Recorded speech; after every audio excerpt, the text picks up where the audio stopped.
In the winner's circle, Dave Little, Sam Bergstein Graduate Series 4-year-old Open for Pacers. I'm joined by Dexter Dunn.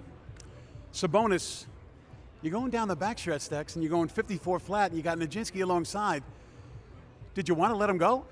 Yeah, I was, Dave. I was happy to let Nijinsky go. Obviously, he's a great horse and a good one to follow, but he just couldn't quite get around me, and my fellow was travelling so strong at the time. So, he once he fought off Nijinsky, and I asked him to step at the top of straight. He really knuckled down good.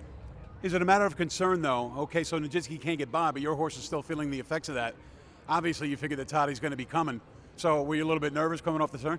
Well, yeah, I looked over my right shoulder there going the last turn, and I see Toddy was second over following Dexter. I thought that's the perfect spot for that horse. To be hard to hold him off. But, like I said, Brett had, Sabonis ready to rock tonight. He felt great, and he put a great mile on.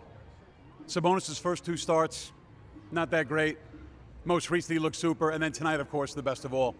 For you, what changed with Sabonis?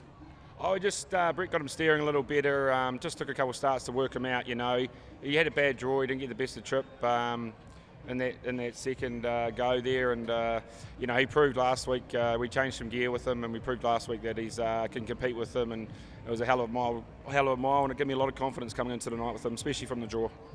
Dexter Dunn, congratulations. I'm going to bring in Brett Pelling right now, the trainer of Sabonis. Brett, congratulations to you. Thank you. I'm going to ask you what I asked Dex because you're the man with the answers. First two starts didn't look that great, at least on paper. And then in last, he was just super coming first over. Now tonight, what changed for Sabonis from those first two starts to his last two? Thank you to Dex there. We kind of worked out a little bit of a rigging change on him where, the one race there where he disappointed everyone, he went 3 high in the turn, got hung up in the head pole, and horse come underneath him. And, I was concerned, but Dexter come back and said, mate, he was good. And we just need to, let him run in a little bit and let him do his thing, and he'll be fine. I mean, horses are smart, and, it just didn't suit him. So, we just, put the equipment on a little bit different, and he's gone forward ever since. Weren't you even a little surprised? You park out a horse the quality of Nijinsky in a 54, and you come home in 53-3. I mean, that's just off the charts. Did you expect that kind of effort? Because it just seems insane. Yeah, I did a lot of homework on the horse and everything before he came, and even talking to the previous trainer and even the driver and everything, and they said he's such a better closer than he is on the lead.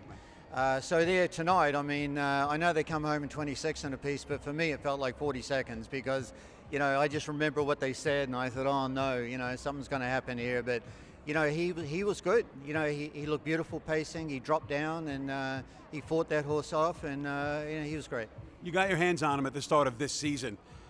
Did you see him being someone who could compete at a high level with the Nijinskys and the Captain Albanos? Well, he's a magnificent horse to look at. He's absolutely magnificent. I mean, I had his grandfather, Rock and Roll Hanover, and he reminds me a lot of rock and roll. He's just got that presence about him, and very intelligent, loves to know what's going on, and and he's a competitor, and all class.